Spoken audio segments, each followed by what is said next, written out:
Hello, good afternoon to you. Welcome to the Business News. Your Media Live. My name is Alfred Akansi. Let's go on to our first story this afternoon. Ratings agency Moody's has reviewed Ghana's creditworthiness outlook from negative to stable, maintaining the ratings at B3.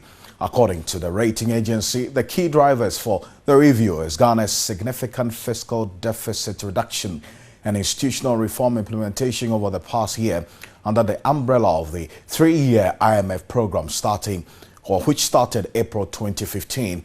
According to Moody's, a stable outlook is due to the significant reduction in the fiscal deficit achieved under the IMF facility, extended credit facility program since its inception in April 2015, with a deficit reduction to 6.3% of GDP in 2015 from 10.2% in 2014. Moody's, in a statement, said the improvements have been underpinned by both improved revenue collection and expenditure control, in particular with respect to wages and salaries, and included the repayment of arrears in the amount of 2.4% of GDP. Moody's has also lauded additional legislation adopted recently. These include the Banks and Specialized Deposit-Taking Institutions Bill, the Deposit Insurance Bill, and the Public Finance Management Law aimed at improving spending control across all levels of government and including state-owned enterprises. Let's get...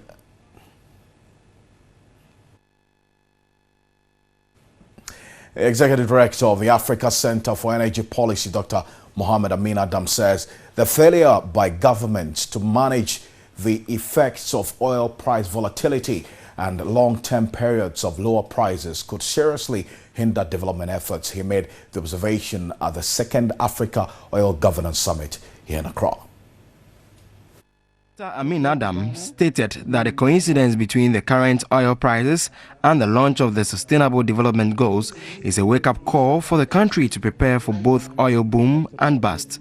He was quick to add that the development efforts will be further undermined by the growing illicit financial outflows from the continent, which is estimated to be in excess of $50 billion annually. 70% of the flows are from the oil, gas, and mineral economies. History has shown that, in spite of the oil and mineral price boom of the last decade, most of Africa, including many oil-producing countries, failed to achieve the Millennium Development Goals. Is it therefore safe to predict that the next boom, if it happens at all, will also be wasted, even as we increase the development targets from what we knew them to be under the Millennium Development Goals to what we now call Sustainable Development Goals? Coordinator of the Extractive Sector Benchmarking Project at the Ministry of Mines and Mineral Resources of Sierra Leone, Daniel Gondo, said the dip in the crude oil prices present an opportunity for oil-producing African countries to reposition themselves.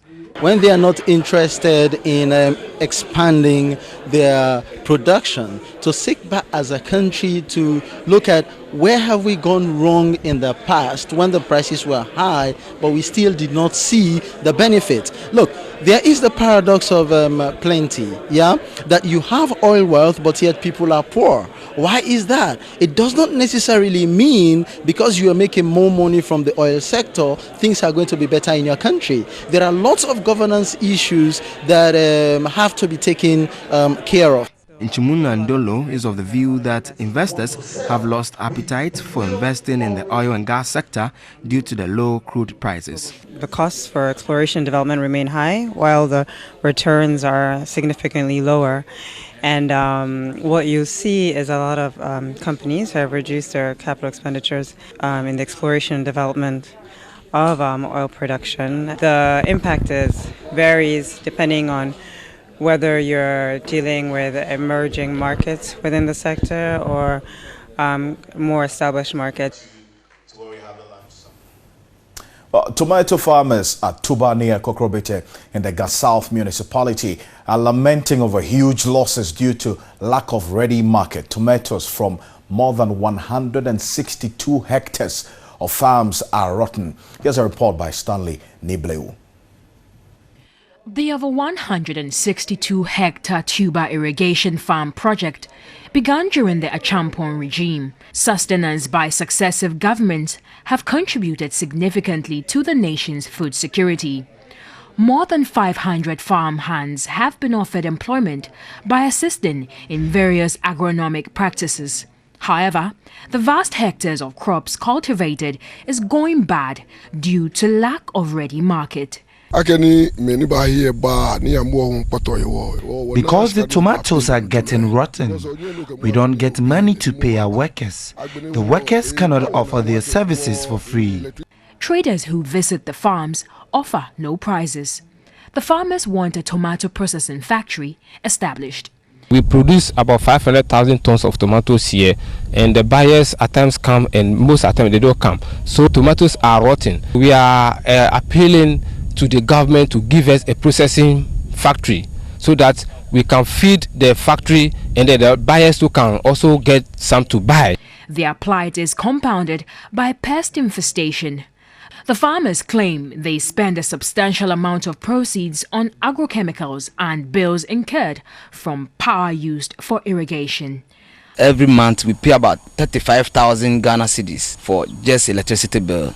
But without the electricity, they cannot pump the water for us. Other vegetables cultivated are yet to mature, but farmers fear a similar situation. All right, so that's it for business this afternoon. We'll be back